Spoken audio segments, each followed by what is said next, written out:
Jadi ada hal-hal yang memang kita perlu tidak nyaman untuk mengalami sesuatu yang lebih indah. Ya nggak, saudara? Kita tidak perlu menghindari ketidaknyamanan itu, karena in the end kita akan mengalami sesuatu yang baik, saudara. Dalam cerita Lukas 10, 31-35, cerita Samaria yang baik hati. Kita tahu konteks di sini adalah ketika ahli Taurat, ahli-ahli agama itu mau bertanya, menantang Yesus, kalau saya mau mengasihi manusia, siapa sesamaku manusia itu? Nah, Yesus menjawab di sini, saudara. Mari kita baca sama-sama ya. Kebetulan ada seorang imam turun melalui jalan itu. Ia melihat orang itu, tetapi ia melewatinya dari seberang jalan. Demikian juga seorang Lewi datang ke tempat itu. Ketika ia melihat orang itu, ia melewatinya dari seberang jalan. Lalu datang seorang Samaria yang sedang dalam perjalanan ke tempat itu. Dan ketika ia melihat orang itu, tergeraklah hatinya oleh belas kasihan. Ia pergi kepadanya, lalu membalut luka-lukanya. Sesudah ia menyiraminya dengan minyak dan anggur, kemudian ia menaikkan orang itu ke atas keledai tunggangannya sendiri, lalu membawanya ke tempat penginapan dan merawatnya. Keesokan harinya ia menyerahkan 2 dinar kepada pemilik penginapan itu. Katanya, rawatlah dia, dan jika kau belanjakan lebih dari ini, aku akan menggantinya waktu aku kembali. Ini ada perumpamaan, yes, tetapi ada seorang imam yang berkaitan dengan keagamaan. Dan ada seorang Lewi yang berkaitan juga dengan puji-pujian kepada Tuhan. Tetapi ketika menghadapi orang yang membutuhkan pertolongan, mereka memilih jalannya sendiri. Jalan pintas, jalan kesenangannya, jalan yang tidak mau tahu urusan orang lain. Jalan Yesus bisa menipu kita. Seakan-akan kita berjalan di jalannya, tetapi tidak melakukan kehendaknya. Seperti yang ditujukan oleh Yesus. Ada imam, ada orang Lewi, but they are not doing love kepada sesamanya, saudara. Ada lagi kisah di mana Yesus mau pergi ke Yerusalem, tetapi dia harus melewati Samaria. Biasanya orang Yahudi itu jalan pintas untuk ke Yerusalem, karena mereka nggak mau tahu lah tentang orang yang kawin campur ini. Nggak murni mereka dari Tuhan. Tetapi ketika Yesus dihadapkan pada masalah, dia akhirnya melewati Samaria. Bahkan dia sempat duduk, dan bahkan dia sempat berbicara kepada orang Samaria. Perempuan Samaria itu pun kaget. Kalian kan tidak bergaul dengan saya, tapi kenapa engkau mau bicara dengan saya? Dan ketika saat itu, pembicaraan itu akhirnya selesai ketika perempuan itu menyadari bahwa dia sedang berbicara dengan Mesias. Dan orang Samaria yang tidak dianggap oleh orang Yahudi, orang yang tidak dianggap orang beragama, akhirnya ketika dia bertemu dengan Mesias, dia pergi kembali ke kampungnya. Dan apa yang dia lakukan? Dia panggil sekampungnya. Saya sudah menemukan Mesias yang dijanjikan itu. Dia pulang dan dia bawa orang sekampungnya untuk bertemu dengan Yesus. Tuhan melihat Bapaknya bekerja bagi orang Samaria. Bahwa dia ingin orang Samaria ini juga mengenal siapa Mesias. Dan Yesus, walaupun banyak orang Yahudi jalan pintas, tapi dia masuk ke situ karena dia melihat juga Bapaknya sedang menarik perempuan-perempuan Samaria ini dan orang-orang sekampungnya. God is at work di situ. Tuhan sedang berkarya di situ. Dan disitulah, walaupun tidak biasa, walaupun tidak nyaman, Yesus masuk ke daerah itu, saudara. Juga jalan Yesus adalah jalan dengan orang-orang berdosa. Sering sekali dia bertemu, berkumpul dengan para pemungut cukai, para perempuan. Dan dia katakan bukan orang sehat yang membutuhkan dokter, tapi orang sakit.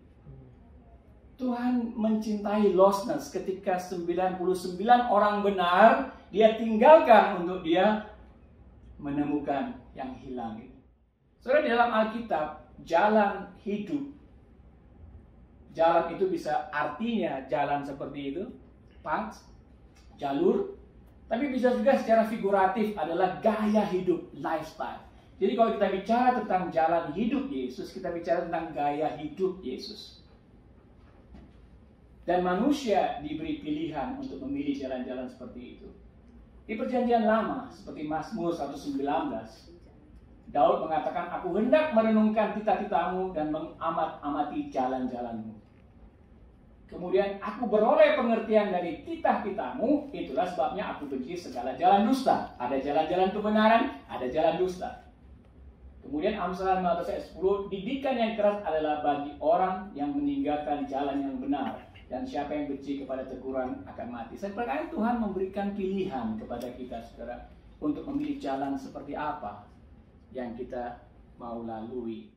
Kalau kita memilih jalan hidup seperti jalan Tuhan Yesus, tentunya adalah munafik kalau kita percaya kepada Yesus tapi tidak memilih jalan hidup Yesus. Amin gak sih?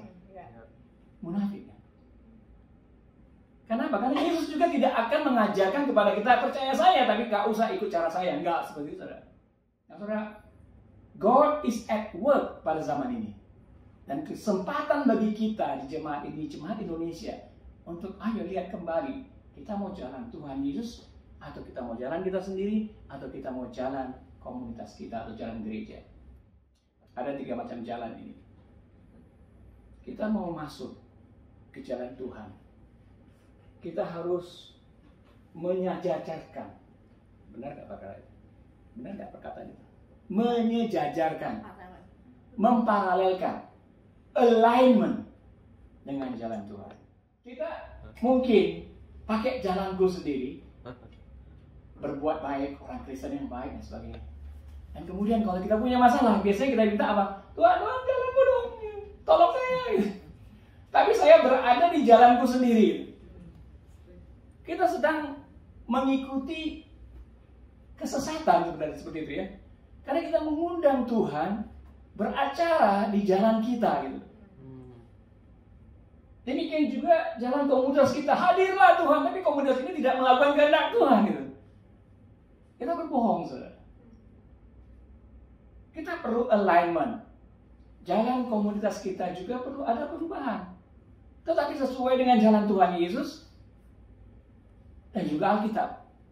Saudara, kalau kita melihat konteks ini dan baca ayat tadi, kita melihat sebenarnya bahwa Tuhan Yesus sedang mengajak kita align, sejajar dengan jalannya Dia. Mari ikutlah aku. Saudara, kelihatannya pemuridan itu sesuatu yang berat sekali ya. Tetapi sebenarnya kamu akan mendapatkan kelegaan kalau kamu masuk ke jalanku gitu. Saudara tahu pikulah kuk yang kupasang, tahu gak kuk itu ya? Itu yang dipakai oleh binatang untuk menggerek, apa sih namanya, bajak ya? Bajak sawah gitu ya. Ya kan? Kuk.